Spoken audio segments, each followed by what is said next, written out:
ኢትዮ አዲስ 13 ነው። ጤና ይስጥልን የተከበራችሁ አድማጮቻችን። በዚህ የመረጃ ሰዓታችን ወደ እናንተ ከምናደርሳቸው መረጃዎች መካከል በመጀመሪያ ደረጃ ስለ አዲሱ ፓርቲ ስምረት መስራቾቹ ምን አሉ የሚለው መረጃ ወደ እናንተ የምናደርሰው ይሆናል። በኦሮሚያ ክልል ቡኖ በደሌ ዞን በበደሌ ከተማ የሚገኘው ከተሰራ 1 ዓመት የሆነው መስጂድ ምክንያቱ ባልታወቀ ሁኔታ ተቃጥሏል። መረጃውን ወደ እናንተ የምናደርሰው ይሆናል። ጠቅላይ ሚኒስትር አብይ አህመድ ሮም ገብተዋል። በጠቅላይ ሚኒስትር ጆርጂያ አቀባበል ተደርጎላቸዋል። በመጨረሻም የአርባ ምንጭ ከተማ ከሙዝ ዱቄት በተዘጋጀ እንጀራና ዳቦ የከተማዋ ሕዝብ መመገብ መጀመሩ ተሰማ። እነዚህንና መሰል መረጃዎችን ወደ እናንተ እናደርሳለን። እስከ መረጃው ፍጻሜ አብራችሁን ቆዩ ግብዣችን ነው። ተከታተሉን። አሁን በቀጥታ ወደ መረጃዎቹ እናልፋለን። በቅድሚያም የኢትዮጵያ ብሔራዊ ምርጫ ቦርድ ለአቶ ጌታቸው ረዳ አዲስ ፓርቲ ጊዜያዊ ምዝገባ ፈቃድ መስጠቱ ታውቋል። የምርጫ ቦርድ ፈቃድ ቦርዱ የተሰጠውን የስልጣን አዋጅ ጠቅሶ ይህ የክልላዊ የፖለቲካ ፓርቲ ጊዜያዊ የምዝገባ ፈቃድ ለዲሞክራሲያዊ ስምረት ትግራይ ዛሬ ግንቦት 18 ቀን 2017 ዓ.ም ተሰጥቶታል ይላል። አዲሱ ፓርቲ በበኩሉ ከብሔራዊ ምርጫ ቦርድ ዛሬ ጊዜያዊ ፈቃድ እንደተሰጠው ተናግሯል። የትግራይ ምግብ መድኃኒትና ጤና ተቋም ቁጥጥር ባለስልጣን ዋና ዳይሬክተርና የአዲሱ ፓርቲ አባላቱ ጣዕመ አረዶም የተሰጠን ጊዜያዊ እውቅና ነው። ይህ ማለት ደግሞ በ3 ወራት ውስጥ ጠቅላላ ጉባኤ ማድረግ አለብን።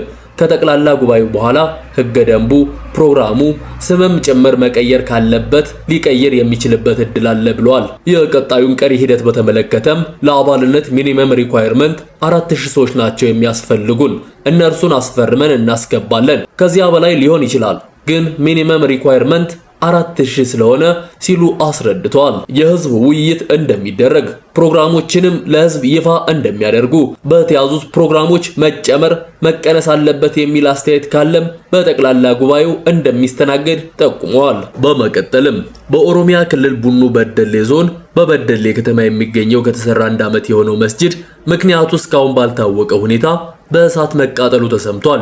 ቡልቲ አዳ የተሰኘው መስጂድ ሙሉ በሙሉ በእሳት መቃጠሉን የተመለከተ መረጃ በማህበራዊ ሚዲያ ተሰራጭቷል። መስጂዱ የበደሌ አዳሪ ትምህርት ቤት ተማሪዎች የሚሰግዱበት መስጂድ የነበረ እንዲሁም ተማሪዎቹ በራሳቸው አዋጥተው የገነቡት ነበር ተብሏል። የኦሮሚያ ክልል እስልምና ጉዳዮች ምክር ቤት ቃጠሎውን እንደሰማ ተናግሯል። ሙሉ ለሙሉ ተቃጥሏል መባሉን በተመለከተ የምክር ቤቱ ዋና ጸሐፊ መሐመድ ሐኪም ዶክተር ምን ያህል ተቃጥሎ ምን ያህል እንደቀረ ገና አላወቅንም፣ እሳቱ ከባድ ነበር፣ ኮሚቴ ተልኳል ሲሉ ተናግረዋል። መስጂዱ ከተሰራ 1 ዓመቱ እንደሆነ የአዳሪ ትምህርት ቤት ተማሪዎች ይሰግዱበት እንደነበር በማንና እንዴት እንደተቃጠለ ምክንያቱ ገና እንዳልታወቀ ኮሚቴ ተዋቅሮ ወደ ቦታው እንደተላከ አመልክተዋል። በቦታው ላይ ያሉ የመስጂዱ አካላት ወከባ ላይ በመሆናቸው መደማመጥ ባለመቻሉ ምክር ቤቱ ከዚህ የተለየ መረጃ ገና እንዳላገኘ ለዚህም ከተላከው ኮሚቴ ተጨማሪ መረጃውን እንደሚያጠና ተገልጿል። ጠቅላይ ሚኒስትር አብይ አህመድ ዶክተር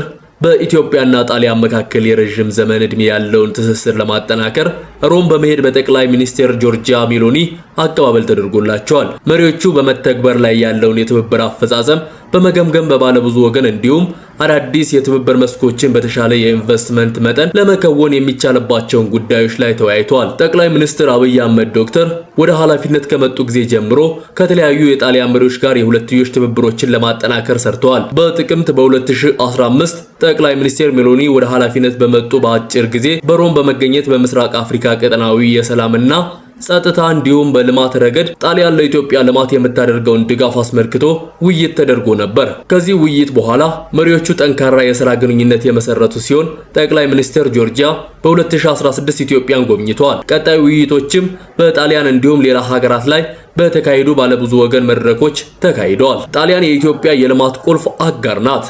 በኢንዱስትሪ ብሎም እንደ ጤና፣ ግብርና እና ባህላዊ ቅርስ ጥበቃ የረጅም ዘመን ደጋፊም ናት። የጣሊያን ኩባንያዎች እና የጣሊያን የልማት ትብብር ተቋም ስራዎችን በንቃት እየደገፉ ይገኛሉ።